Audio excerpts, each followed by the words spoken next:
से जायद जंगी हथियारों की बमबारी। रनवे पर मौजूद जहाजों और फौजी हैंगर्स में लगी आग ने तेहरान के आसमान को सुर्ख कर दिया।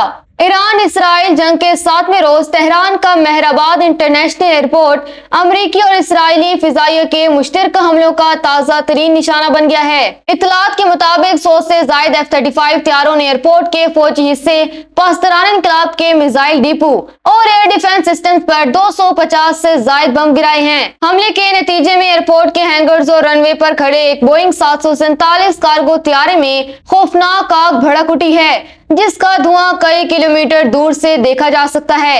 ईरानी सरकारी मीडिया ने धमाकों की तस्दीक करते हुए इसे अमरीकी सेहोनी दहशतगर्दी करार दिया है। हमले में एयरपोर्ट के बुनियादी ढांचे को शदीद नुकसान पहुंचा है और रनवे मुकम्मल तौर पर नाकाबिल इस्तेमाल हो चुके हैं। इसराइली फौज का दावा है कि तेहरान का फिजाई दिफाई निजाम तकरीबन खत्म हो चुका है और अब उन्हें तेहरान की फिजाओं पर मुकम्मल बढ़तरी हासिल है। 9 मिलियन की आबादी वाले शहर के वस्त में होने वाले इन धमाकों ने शहरियों में शदीद खौफो हिरास फैला दिया है, जबकि इमदादी टीमें अब भी लगी हुई हैं, आग पर काबू पाने की कोशिश कर रही हैं।